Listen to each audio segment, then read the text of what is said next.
मुसलमानों पर होने वाले जुल्म व ज्यादती के ताल्लुक से नुक्कड़ पर बैठकर गुफ्तगू करना कोई जुर्म नहीं।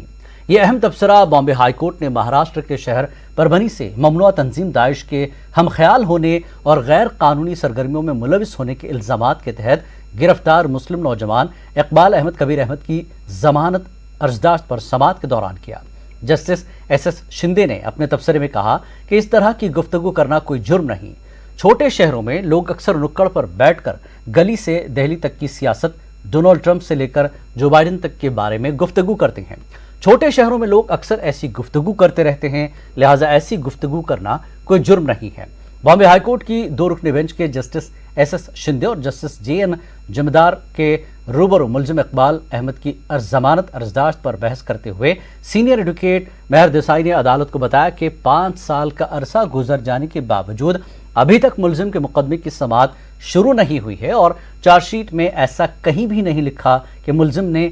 बम बनाया था या वो किसी भी तरह की गैर कानूनी सरगर्मियों में मुलविस था। जमीयत उलमा ने मुतालबा किया कि बेगुनाह मुस्लिम नौजवानों को फंसाने वाले अफसरान के खिलाफ जुर्माना आयद होना चाहिए।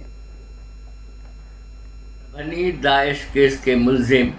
इकबाल की ज़मानत की बहस जो है वो कल मुकम्मल हो गई है, लेकिन इस बहस के दौरान बम्बई हाई कोर्ट के जस्टिस शिंदे साहब का रिमार्क काबिल तवज्जो है। उन्होंने कहा कि मुसलमानों के मज़ालिम को आपस में ज़ेरे बहस लाना कोई जुर्म नहीं है। ये सही तौर पर जो चेहरा था पुलिस वालों का वो जस्टिस शिंदे साहब ने पेश किया है कि मुसलमानों को परेशान करने के लिए ज़रा सी बातों का बहाना बनाकर उनको गिरफ्तार किया जाता है और फिर बरसों बग़ैर चार्जशीट पेश किए हुए उनको जेलों की सलाखों के पीछे रखा जाता है और फैसला आने में 10 से 12 साल लग जाते हैं। हमें ये बम्बई हिंदुस्तान की अदालतें पिछले कुछ दिनों से जिस तरीके से पुलिस वालों के ख़िलाफ़ जो मुतासिबाना रवैया उनका मुसलमानों के ताल्लुक़ से है, वो जो बातें कर रही हैं, उसको हुकूमत को सोचना चाहिए और पुलिस वालों पर जो है वो इस किस्म के